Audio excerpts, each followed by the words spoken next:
Hey everyone, this time it is a new month, which means only good things, new recommendations, new resources, new things for us to learn. So let's get into it.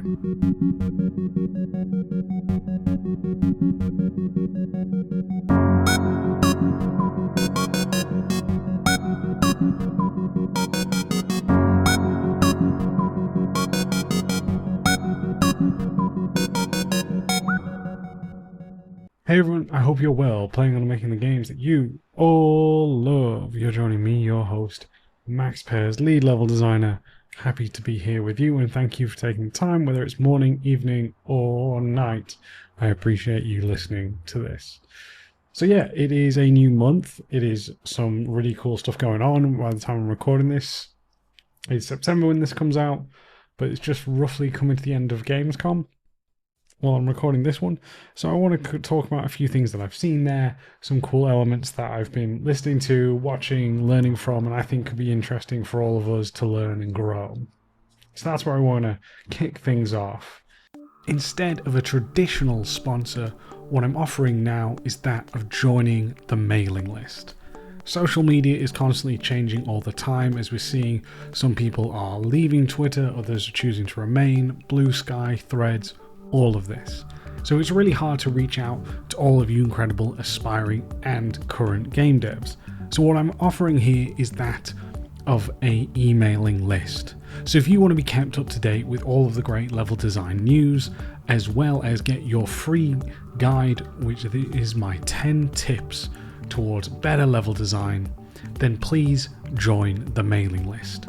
You'll be making sure to get 3 emails a week with me sharing that of different resources, ideas, as well as what I've learned through my career and some Q&As.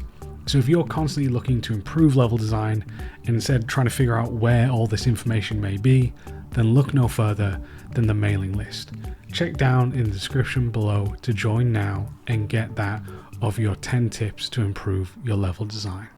And the first recommendation is going to come of that for Silent Hill F. Many of you know that I'm very passionate about Silent Hill franchise, absolutely love it, and to see even a new take, even after a short message release, I think is great.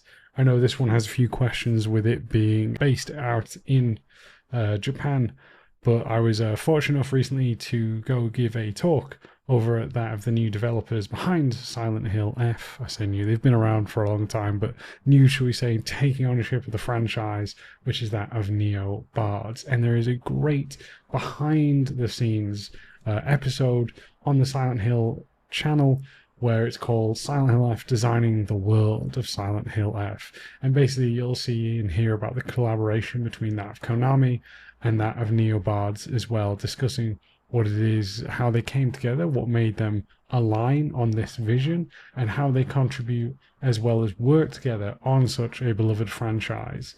And as we've seen that on Gamescom, and more recently with it coming out this month in September, it's the end of August when I'm recording this, so hopefully future me is playing it and enjoying it.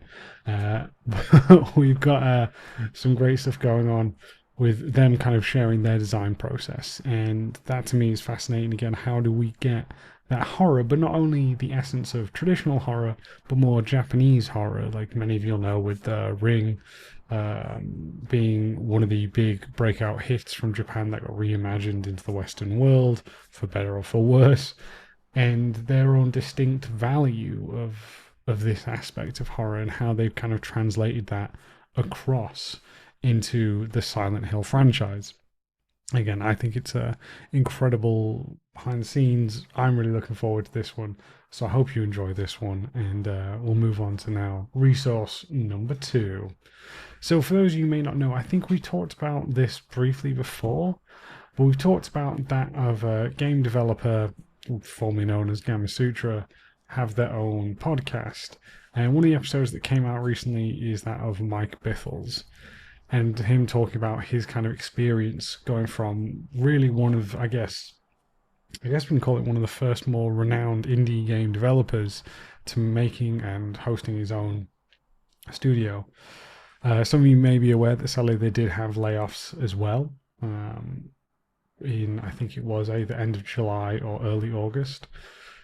But still, it sounds like people who even were sadly laid off, they really do rate the company. And I think thinking about that aspect, right, where you've gone from just being a one team developer, but before that, I know Mike before worked at Lion's Head, I believe. Uh, from that multi person team to then just a solo dev to then that solely expanding. I know his business partner Alex, which is again he's a very passionate and just very dedicated developer as well. And yeah, them talking about what it is that expands onto that of how do I say of changing your process, right? How is it that you've gone from designing just by yourself to now running a team, as you may not get a chance to actually really engage on the design aspect because there's a lot going on from the business side. So it was a really fascinating one, especially if those of you who are interested in starting up your own company, transitioning to that. I think, again, an all around good place for this one. So yeah, that being number two, we're going to transition over to number three. This one I came across recently, and I'm very excited to try this out. I've recently just picked it up myself. It is a plugin for that of Unreal Engine. It's on Fab. We'll have a link to it. I'll have links to both the video and the actual product itself.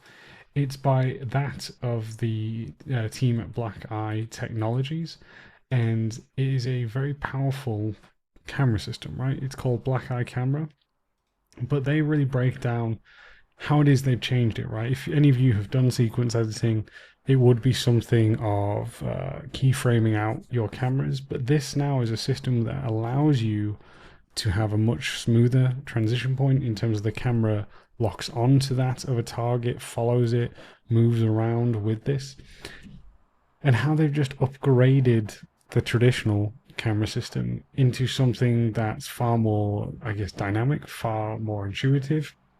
And it's something that I've been looking for a long time while working over at Ninja Theory.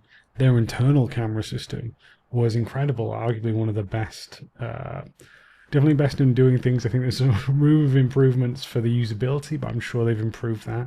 So to see a team kind of take this and bring it for anyone to purchase and use, I think it's incredible. As I said, we'll be looking at, I'll put a link both to their tutorial and to the actual product down below, as with all the other links. And to me, I just think, again, what a small team can do and how you can now start to really be far more engaged and knowing it's quicker to use this system than previously with a more traditional Unreal system. It blows my mind. I'm very excited that I've picked this up. I will be testing this out in personal projects. So anyone who's interested in more the camera work side, looking at how do we use this, it currently talks more about sequencer, but I think there's definitely ways that we can use this in gameplay as well, right? Like just to help make transitions feel better, maybe emphasize a certain feeling of mechanic elements there. I think is all available for us to use. So do check out that of the Black Eye Camera. I think it's really cool. We're going to hop back over to the Game Developer podcast. As this one recently come out, episode 53, which was released with that of design director Liz England. Liz England is the design director at Systems Era Software. They're the ones responsible for Astroneer, and she's previously worked at Insomniac, I believe Ubisoft, and a fair few others. She's a very respected designer out there, and she's talking about the door problem. One of the articles she wrote that like blew up back in 2014, which really dates me. I remember reading that article, and it's fascinating to me because it's been a long time since I've read the article, but just how she explains what the purpose of the article was versus the actual interpretations have become of said article. And to me, it's a genuine interesting just conversation. I think she's a fascinating designer. Clearly, she's worked on a lot, really designed a lot, and she talks about that also in terms of her time progressing from that of a junior designer all the way up to where she is now as design director and how her role changes. And one of the big challenges each specific kind of role does adapt and change. So to me, I think it's a really cool space to see. I think it's worth checking out. Now, we're talking with Gamescom. I actually want to give a little throw over to that of some former colleagues, friends of mine, who are working on the Blood of Dawnwalker, and basically IGN talking about it, kind of the different styles, their systems. And to me, it's been such a fascinating experience from the outside, looking in at how, because they're not really a huge team, from my understanding of Revel Wolves, but how they're creating their own game, which we talked about, the Blood of Dawnwalker, and just how the IGN have found that the design decisions, and it looks to me to be something turning out to be something incredible. Like, I really do rate everyone there. Like, from my experience with working with all of them, yeah, they're very, very good. So I'm very excited to see this. I think it's also great for Poland in general. The fact that there is more developers out there and more developers gaining good traction in general is amazing. So yeah, very excited to see that one. If you're interested about the game, there'll be links there below. And the final one to wrap things up, we've gone for 6 for a change here, team, just to spice up your life. That is the Game Maker's Notebook, and that's talking with that of I'm going to mispronounce some names here, but that of Stefan Varult over at Guerrilla Games, and Shu. Sorry, Shu. I'm going to definitely mispronounce your name here, mate. Shu Zhaojun. I believe I've got that correct. Hopefully, I have.